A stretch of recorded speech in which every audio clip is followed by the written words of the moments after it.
मस्जिद के अंदर जिस अवस्था में वो बैठी हैं, इस्लामिक मान्यताओं के हिसाब से मेरी आपत्ति है। अगर समाजवादी पार्टी का कोई कार्यकर्ता फोन कर रहा है तो वो अखिलेश यादव ही कर रहा है। मस्जिद संसद नहीं है ना भाई, आपको समझना चाहिए। एक हिंदू आदमी अगर महिला का रेप कर दे रोड पर, तो उस पर कोई भी महिला, क्या किसी महिला की मर्यादा को ठेस नहीं पहुंची उस वक्त? अगर वो माफी मांग ले कि हमने इस्लामिक मान्यताओं के खिलाफ किया है, हम तमाम मुसलमानों से माफी मांगते, तो मैं भी मांग लूंगा। मस्जिद के अंदर जिस अवस्था में वो बैठी हैं, इस्लामिक मान्यताओं के हिसाब से मेरी आपत्ति है। इस्लामिक मान्यताओं में इस तरह से मस्जिद में बैठना ठीक नहीं है, और उसका सबसे बड़ा उदाहरण इकरा हसन है, जो उनके बगल में बैठी हुई हैं। उनको उससे सीख ले लेनी चाहिए थी कि ये मुसलमान हैं, जिस तरह से ये बैठी है, मैं भी कम से कम इस हालत में बैठ जाऊं, इस तरह से बैठ जाऊं। आप अकेले मौलाना हैं, वहाँ भी तो एक मौलाना है जो अब सांसद भी हैं। वो मौलाना थोड़े रह गया, वो तो सांसद हो गया। आप ही ने तो कहा सांसद हो गया वो। दूसरे ये है कि वो तो अनऑथराइज बैठा हुआ है। तीसरे ये है कि वो समाजवादी का सांसद है। आपने देखा नहीं उस फोटो में? आप देखिए, मैं दिखाता हूं आपको। उस फोटो में कैसे गुलामों की तरह हाथ जोड़े हुए बैठा है। ये देखिए किस तरह से, किस अवस्था में बैठा हुआ है, बिल्कुल ऐसे जैसे अपने आका के सामने बैठते हैं। तो इसकी हिम्मत हो सकती है, समाजवादी पार्टी का ये सांसद है, इसकी हिम्मत हो सकती है अपनी सुप्रीमो की वाइफ से ये कहने की कि आप गलत अवस्था में बैठे हो।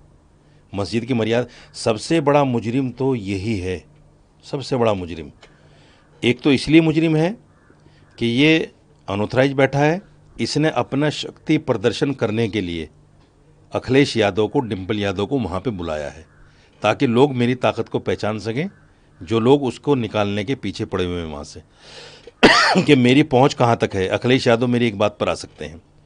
दूसरी बात ये, मैं तो उसको मौलाना इसलिए नहीं मानता कि अगर वो मौलाना होता तो इस्लामिक मान्यताओं को सामने रखते हुए वो तुरंत टोकता। पूछिए कि परसों से जो लोग मुझे माँ बहन की गालियाँ दे रहे हैं, मेरी बच्ची तक का बलात्कार करने की बात कर रहे हैं, मुझे जान से मारने की लोकेशन मुझसे मांग रहे हैं कि लोकेशन दे दो, तुझे वहीं आके मारेंगे।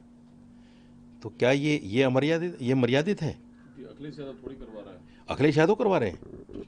अगर समाजवादी पार्टी का कोई कार्यकर्ता फ़ोन कर रहा है तो वो अखिलेश यादव ही कर रहा है। क्या फ़ोन कॉल्स आ रहे हैं?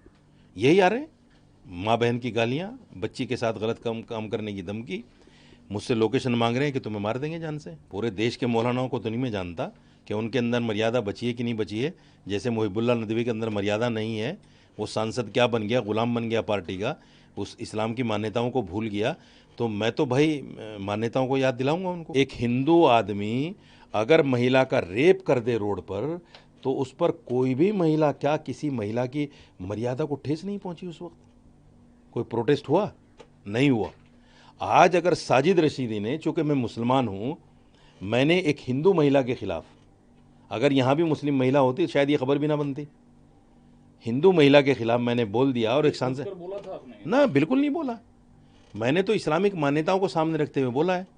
अगर वो हिंदू मुस्लिम महिला भी होती तो मैं तब भी बोलता। महिलाओं की अगर वो माफ़ी मांग लें कि हमने इस्लामिक मान्यताओं के खिलाफ किया है, हम तमाम मुसलमानों से माफ़ी मांगते, तो मैं भी मांग लूँगा। मस्जिद संसद नहीं है ना भाई, आपको समझना चाहिए। अगर अच्छा होता जब मणिपुर जैसी घटना हुई थी, जो सोशल मीडिया में जिस तरह के फुटेजेस आए थे, अगर इसी तरह वो प्रदर्शन करती मणिपुर घटना को लेके, महिलाओं के साथ खड़ी दिखाई देती, और जिस तरह हमारे भारत में जो अभी जो सिंदूर की जो ये पूरा जो ये लड़ाई छिड़ी, और जिस तरह से भारतीय जनता पार्टी के नेतागण, बड़े बड़े मंत्री मंचों से किस तरह की बयानबाजी करी हमारे फौज के अफसरों के लिए, अगर उनके साथ वो खड़ी दिखाई देती तो मैं समझती हूँ ज्यादा अच्छा होता।